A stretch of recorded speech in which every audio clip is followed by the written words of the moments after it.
Sa bawat panahon, may isang tao na itinalaga ng Diyos upang maging gabay ng kanyang bayan. Isang taong tinawag mula sa kawalang pag-asa, upang maging tinig ng kalayaan.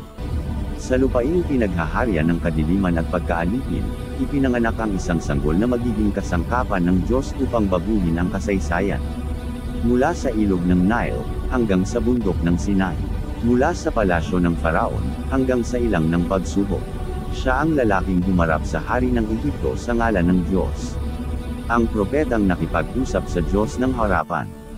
Ito ang kwento ng isang pinunong inubog ng pananampalataya.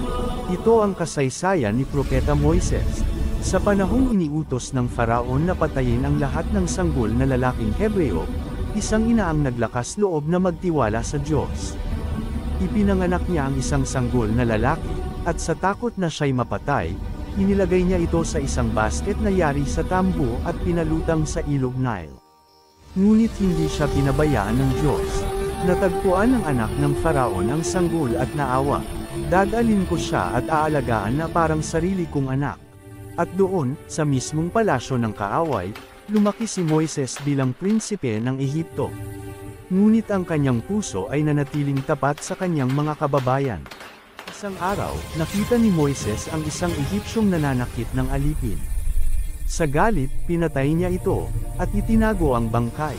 Nang mabunyag ang kanyang ginawa, tumakas siya patungo sa lupain ng Midian. Doon niya nakilala si Zipporah, ang anak ni Jethro, at doon nagsimula ang tahimik niyang buhay bilang pastol, malayo sa karangyaan, ngunit hindi sa paningin ng Diyos. Habang nag-aalaga ng tupa, may nakita siyang palumpong na nagliliyab ngunit hindi nasusunog. Lumapit siya, at mula sa apoy ay narinig ang tinig. Moises, hubarin mo ang iyong sandalyas, sapagkat banal ang lupang tinutungtungan mo. Ako ang Diyos ni Abraham, ni Isaac, at ni Jacob. Narinig ko ang sigaw ng aking bayan sa Ehipto, kaya ipapadala kita upang sila'y palayain. Natakot si Moises, ngunit sinabi ng Diyos, huwag kang matakot, sapagkat ako'y sa iyo.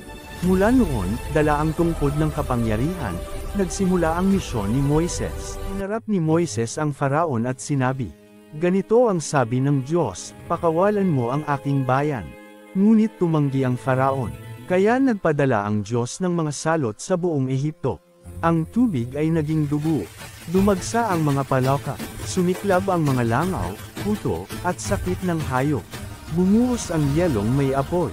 Nilamon ng mga balang ang mga ani, at lumilim ang buong lupain. Sa huli, namatay ang lahat ng panganay ng mga Ehipsyo. Ngunit ligtas ang mga Israelita, sapagkat pinahiran nila ng dugo ng kordero ang kanilang pintuan, tanda ng unang Paskwa. Sa wakas, sumuko ang Faraon at sinabing, lumisan na kayo. Habang naglalakbay ang bayan, nagsisi ang Faraon at hinabol sila ng kanyang hukbo. Sa harap nila, ang malawak na dagat, sa likod, ang mga sundalo. Nagsigawan ang mga tao sa takot, ngunit sinabi ni Moises, huwag kayong matakot, ang Diyos na nagligtas sa atin noon ay kikilos muli ngayon. Itinaas ni Moises ang kanyang tungkod, at nahati ang dagat. Tumawid ang mga Israelita sa tuyong lupa, habang ang tubig ay parang pader sa magkabilang panig. Nang sinubukan ng mga kawal ng Faraon na sumunod, bumalik ang tubig at nalunod silang lahat. Muling pinatunayan ng Diyos na siya ang makapangyarihan sa lahat. Sa kanilang paglalakbay, ginutom at inuho ang mga tao, ngunit hindi sila pinabayaan. Mula sa langit ay bumaba ang mana, tinapay ng mga anghel. Mula sa bato ay lumabas ang tubig sa utos ni Moises. Sa araw, sila'y tinatakpan ng ulap, sa gabi, pinangungunahan ng apoy. Ngunit sa kabila ng lahat ng kababalaghan, marami pa rin ang nagrereklamo, nakakalimot, at nagdududa. Sa bundok Sinai, bumaba ang Diyos sa gitna ng kulog at apoy. Tinanggap ni Moises ang 10 utos, isinulat sa 2 kopyas ng bato. Ngunit habang siya'y nasa bundok, gumawa ang mga tao ng gininto ang guya at sumamba rito. Sa galit, binasag ni Moises ang mga kopyas ng bato, tanda ng pagkasira ng tipan. Ngunit muli siyang kinaawaan ng Diyos, at binigyan ng panibagong mga kopyas, tanda ng bagong pag-asa at kapatawaran.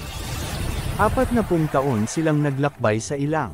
Nakita ni Moises ang lupang pangako mula sa tuktok ng bundok Nebo.